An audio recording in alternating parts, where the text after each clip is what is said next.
오늘 함께 묵상할 말씀은 하박국 1장 1절에서 11절 말씀입니다. 오늘의 주제 두 가지를 먼저 살펴볼 건데, 첫 번째는 불의를 보며 기도해야 한다라는 것이고, 두 번째는 쓰임 받을 때 겸손해야 된다라는 것입니다. 이제 말씀을 살펴보겠습니다. 하박국이 어떤 시대에 활동했던 예언자인지를 먼저 알아보겠습니다. 솔로몬 이후에 나라는 두 개로 분열되었습니다. 북쪽은 북이스라엘이라고 불렸고 남쪽은 남유다라고 불렸는데, 북이스라엘은 주전 722년에 아수르에 의해서 멸망했고, 그리고 남유다는 주전 587년에 멸망합니다. 유다가 멸망하기 전에 요시야라는 왕이 남유다를 다스렸는데, 요시야는 주전 640년에서 609년까지 활동했었습니다. 요시야는 하나님에 대한 열심이 있었고, 또 하나님에 대한 그 충성심을 통해 종교 개혁을 일으켰습니다. 열왕기하 23장 25절 말씀에 요시야와 같이 마음을 다하며 뜻을 다하며 힘을 다하여 모세의 모든 율법을 따라 여호와께로 돌이킨 왕은 요시야 전에도 없었고 후에도 그와 같은 자가 없었더라 라고 말씀하고 있습니다. 요시야는 하나님께 철저히 순종한 왕이었고, 그런 사람은 이전에도 없었고 이후에도 없었습니다. 사람들은 그런 요시야를 향해서 젊은 다윗이라 불렀는데, 그렇게 열정과 패기가 넘치던 요시야가 이집트와의 전쟁에서 전사하게 되어졌습니다. 그가 죽은 이후로 남유다는 몰락의 길을 걷게 되어지는데, 그 몰락의 시기 가운데서 활동했던 사람이 바로 하박국 예언자입니다. 하박국이 예언자로 활동했던 시기는 바로 이 시기인데, 하박국은 주전 612년에서 598년까지 활동하게 됩니다. 이 시기에 유다는 불의한 자들이 득세하고, 그리고 의인은 고통을 당했습니다. 그리고 하나님을 믿는 사람들보다 우상 숭배하는 자들이 더 많이 늘어났습니다. 하박국은 악인들이 득세하고 의인이 고난당하는 현실 앞에서 하나님 앞에 탄식하고 그것에 대해서 질문하는데, 우리는 그것을 신정론이라고 부릅니다. 하박국에 있는 모든 말씀들은 하박국이 하나님께 질문하고, 그리고 하나님께서 그것에 대답하는 형식으로 기록되어져 있습니다. 오늘 말씀인 하박국 1장 2절에서 4절에 있는 말씀은 하박국이 하나님께 질문하는 내용이고, 그리고 5절에서 11절까지는 그것에 대해 하나님께서 대답하시는 내용이 기록되어져 있습니다. 이제 말씀을 살펴보면서 하박국이 하나님께 무엇이라 질문했고, 또한 하나님께서는 그것에 어떻게 대답하셨는지를 살펴보도록 하겠습니다. 1절 말씀에 선지자 하박국이 묵시로 받은 경고다라고 말합니다. 우리는 선지자라는 말보다 사실 예언자라고 말하는 게 더 이해하기 쉽습니다.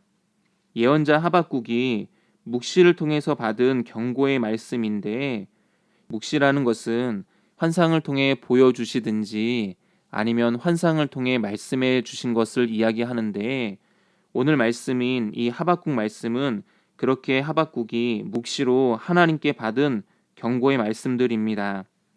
2절에서 4절에 하박국이 하나님께 이렇게 물었습니다.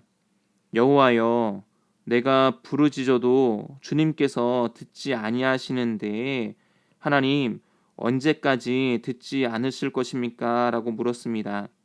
하박국이 하나님께 그 부르짖은 그 이유는 무엇인가 하면, 그가 강포를 보았기 때문입니다. 이 강포라는 것은 폭력을 말을 하는데, 하박국은 하나님께 하나님, 내가 강포로 말미암아 외쳐도, 하나님 여기서 폭력이 일어나고 있습니다 라고 외쳐도 하나님께서는 구원하시지 않고 듣지 아니하셨다라고 말합니다. 어찌하여 내게 죄악을 보게 하시며 패역을 눈으로 보게 하십니까? 라고 또한 묻습니다. 하박국이 하나님께 왜 나에게 죄악을 보게 하시고 또 패역을 눈으로 보게 하십니까? 라고 묻는 이유는, 그가 자신이 본 그 강포로 말미암아 하나님께 부르짖어도 하나님께서 그의 기도에 응답하시지 않았기 때문에 그렇습니다. 그래서 하박국은 하나님께서 내 기도를 들어주지 아니하실 거면 왜 나에게 사람들 사이에서 일어나는 죄악을 보게 하시고 또 패역을 보게 하십니까? 라고 묻는 것입니다. 지금 하박국 선지자 눈 앞에는 겁탈과 강포가 일어나고 있고 그리고 변론과 분쟁도 일어나고 있었습니다. 여기서 말하는 겁탈과 강포라는 것은 약탈하고 또한 폭력을 일삼는 일이고 또한 변론과 분쟁이라는 것은 다툼과 시비가 일어나는 것인데 이와 같은 상황 속에서 하박국 선지자는 탄식합니다. 그의 눈앞에 펼쳐진 현실은 율법은 해이해졌고 그리고 정의는 전혀 시행되지 못하고 있었습니다.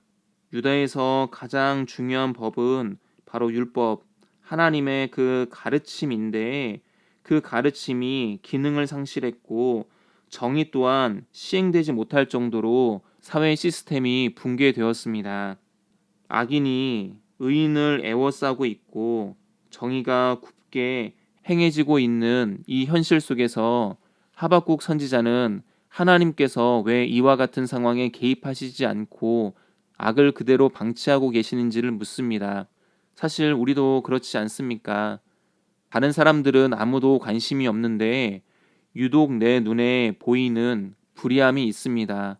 거짓과 속임수와 탐욕과 이기심이 우리 눈앞에 보일 때도 있습니다.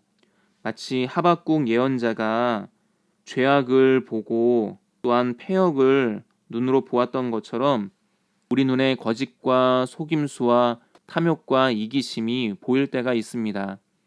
이와 같은 때에 하박국은 자신이 보고 싶어서 보는 것이 아니라 하나님께서 보게 하셔서 보고 있다라고 탄식하고 또한 하나님께서 당장에라도 개입해 주시기를 기도했습니다. 우리들 역시 폭력과 불의와 거짓과 속임수, 분쟁과 다툼과 시비의 일들을 보았을 때 그것에 대해 침묵하는 것이 아니라 하나님께 기도해야 합니다. 왜냐하면 하나님께서 우리에게 그것을 보게 하신 이유는 우리에게 기도하게 하기 위함이고 동시에 하나님께서는 우리의 기도를 들으시고 이 땅에 다시금 올바른 정의를 세워주시는 분이시기 때문입니다. 주님께 기도하면 주님께서 반드시 응답하십니다. 따라서 불의를 보고 방관할 것이 아니라 하박국이 하나님 여기에서 폭력이 행해지고 있습니다 라고 외쳤던 것처럼 우리 역시 하나님께 불의에 저항하는 그와 같은 기도를 해야 합니다. 묵상을 위한 질문을 드리겠습니다. 정의가 무너지는 것을 보며 한숨만 쉬고 있습니까? 아니면 주님 앞에 엎드려 그것을 놓고 탄식하고 있습니까? 불의한 세상 속에서 살아가고 있지만 정의로우신 하나님을 바라보고 있습니까? 두 번째 우리가 살펴볼 주제는 쓰임 받을 때 겸손해야 한다라는 것인데 앞서 살펴봤던 것처럼 하박국이 보기에는 하나님께서 아무것도 하시지 않고 부패와 불의를 방관하시는 것처럼 보였습니다. 그런데 5절부터 11절까지 하나님께서 말씀하시는 내용을 보면 사실은 그렇지 않다는 것을 알 수 있습니다. 하나님께서는 바벨론을 통해서 불의와 악행을 자행하는 유다를 심판하려고 하셨습니다. 그래서 하나님께서 이렇게 말씀하십니다. 여호와께서 이르시되 너희는 여러 나라를 보고 또 보고 놀라고 또 놀랄지어다 라고 말씀하셨습니다. 이 말씀이 무슨 뜻인가 하면 너희는 여러 나라들 가운데서 일어나는 일을 보고 또 보게 되며 그리고 그것을 보고 놀라고 또 놀라게 될 것이다 라고 말합니다. 이게 얼마나 놀라운 일인지 누군가가 너희에게 그것에 대해서 말해줄지라도 너희가 그것을 도무지 믿지 못할 것이다 라고 말합니다. 이 일은 신흥 제국인 바벨론을 통해 수많은 나라들이 무너지게 되는 일입니다. 이게 얼마나 두려운 일인지 모든 사람들이 그 소식을 듣고 크게 놀라지만 그것을 믿지 못할 만큼 그들은 큰 충격을 받게 됩니다. 그런데 하나님께서는 이와 같은 일들이 이렇게 보고 또 보면서 그리고 놀라고 놀라면서 일어나는 모든 일들이 우연히 발생한 일이 아니라 그것은 하나님께서 행하신 일이다라고 말씀하셨습니다. 너희의 생전에 내가 한 가지 일을 행할 것이라. 즉 이제부터 일어나는 모든 일들은 바로 내가 행하는 것이다 라고 하나님 말씀하십니다. 6절 이하부터는 하나님께서 그 한 가지 일을 행하실 때에 과연 누구를 통해서 하실 것인지에 대해서 말씀하고 있습니다. 6절에 보라, 내가 사납고 성급한 백성, 곧 땅이 넓은 곳으로 다니며 자기의 소유가 아닌 거처들을 점령하는 갈대아 사람을 일으켰다라고 말씀하십니다.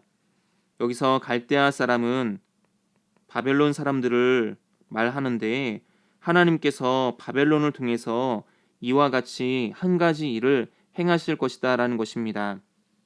문제는 그들이 매우 사납고 그리고 성급한 백성이고 또한 자기의 소유가 아닌 거처들을 점령하는 자들이라는 데 있습니다. 자기의 소유가 아닌 거처를 점령한다라는 것은 그들이 약탈을 일삼는 자들이고 그리고 무법한 자들이다라는 것을 의미합니다. 이들은 법과 질서가 없었고 또한 자기 소유가 아닌 것도 차지할 만큼 탐욕스러운 사람들이었습니다. 그럼에도 불구하고 하나님께서는 그들을 심판의 도구로 사용하셔서 패역한 유다를 심판하겠다라고 말씀하십니다. 7절 말씀에 그들은 두렵고 무서우며 당당함과 위엄이 자기들에게서 나오는 사람들입니다. 그들이 두렵고 무서운 이유는 그들의 당당함과 위엄이 자기들에게서 나온다라고 믿기 때문입니다. 한마디로 말하면 자기들 스스로가 권위이고 자기들이 하는 것이 바로 기준으로 생각하는 사람들입니다. 하나님조차 무시할 정도로 교만하고 스스로 높다고 자처했던 사람들입니다. 그리고 자기 소유가 아닌 것을 빼앗으면서도 그것을 합법으로 여기는 사람들이었습니다. 그래서 그들은 두렵고 무서운 사람들이었습니다. 게다가 그들이 가지고 있는 군마는 표범보다 빠르고 저녁 이리보다 사나우며 그들의 마병은 먼 곳에서부터 빨리 달려오는 마병이었습니다. 이들은 마치 먹이를 움키려 하는 독수리의 나름과 같이 재빨랐습니다. 그들은 표범보다 빠르고 먼 곳에서도 빨리 달려올 수 있으며 또 먹이를 움키려 하는 독수리처럼 날쌔기 때문에 그들의 손에서 피할 자는 없습니다. 하나님께서 이들을 통해서 세상을 심판하신다라는 것은 하나님의 심판에서 벗어날 수 있는 사람이 없음을 보여줍니다. 그들이 이와 같이 막강한 힘을 가지고 각 나라들로 공격해 오는 이유는 강포를 행하기 위함이다라고 말씀합니다.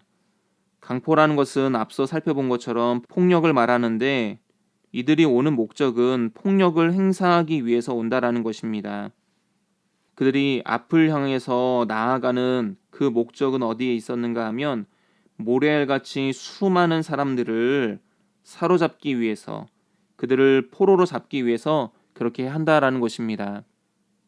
이때 다른 나라들은 성문을 굳게 닫고 저들의 공격을 방어하려고 할 것입니다. 하지만 그들은 왕들을 멸시하고 또 통치자인 방백들을 조소하며 조롱하며 모든 견고한 성들을 비웃고 흉벽을 쌓아 그것을 점령할 것이다 라고 말합니다. 즉 왕들도 그리고 통치자들도 그리고 모든 견고한 성들도 이와 같은 공격을 방어할 수 없다라는 것입니다. 다시 말하면 하나님께서 심판하실 때에 어느 누구도 그 심판에서 피할 수 없다라는 뜻입니다. 그런데 이렇게 하나님의 손에 들려 쓰임받고 승리를 하는 그들조차도 결국에는 하나님의 심판을 받게 됩니다. 그 이유는 그들이 승승장구하는 것을 통해서 죄를 범하기 때문입니다. 그 이유가 11절에 기록되어져 있는데 그들은 자기들의 힘을 자기들의 신으로 삼은 자들이고 그리고 그것으로 인해 바람같이 급히 몰아치게 지나치게 행하다가 범죄하게 될 것입니다. 여기서 그들이 자기들의 그 힘으로 자기들의 신을 삼았다라는 것은 자신이 원하는 것은 무엇이든지 다 할 수 있다고 그들이 믿었다라는 것입니다. 즉, 그들에게 하나님은 여호와 하나님이 아니라 그들에게 하나님은 바로 자기들의 힘이었다라는 것입니다. 이와 같은 교만으로 말미암아 결국 지나치게 행해서 결국 그들이 범죄하게 될 것이다라는 말씀입니다. 여기서 그들이 지나치게 행한다라는 것은 하나님께서 징계하고자 하시는 그 범위를 넘어서서 그들이 폭력과 약탈을 일삼는다라는 것입니다. 그것으로 인해서 그들이 범죄하고 결국에는 그들조차도 하나님의 심판을 당하게 될 것이다 라고 하나님 말씀하십니다. 바벨론이 실패한 가장 큰 원인은 교만에 있었습니다. 승승장구하다 보니 하나님조차 무시했고 자기가 원하는 것을 얻기 위해서는 수단과 방법을 가리지 않았습니다. 연단받을 때 교만해지는 게 아니라 형통할 때 교만해집니다. 그리고 실패할 때 넘어지는 게 아니라 성공할 때 넘어집니다. 고린도전서 10장 12절 말씀에 선줄로 생각하는 자는 넘어질까 조심하라 라고 말씀하고 있습니다. 우리도 우리의 삶 가운데 하나님께서 주시는 형통함이 있을 때 그것으로 말미암아 자고하지 말고 더 겸손히 하나님을 의지해야 합니다. 묵상을 위한 질문을 드리겠습니다. 바벨론처럼 내 마음대로 무엇이든지 다 할 수 있다라고 생각하지 않습니까? 하나님께서 주신 능력과 은혜를 거룩한 일에 사용하고 있습니까? 아니면 나의 개인적인 유익을 위해서 사용하고 있습니까? 바벨론은 자기 힘을 의지했는데 내가 하나님보다 더 의지하고 있는 것은 무엇입니까? 이제 오늘 말씀을 정리하려고 합니다. 오늘의 주제는 두 가지였습니다. 첫 번째, 불의를 보았을 때 그것을 위해 기도해야 한다라는 것이었고, 두 번째는 하나님께 쓰임 받을 때 더 겸손해야 된다라는 것이었습니다. 세상의 불의를 보면서 그것에 대해서 기도하는 사람, 더불어 하나님 앞에 쓰임 받을 때 더욱 겸손한 사람 되어지기를 주님의 이름으로 축원을 드리겠습니다. 감사합니다.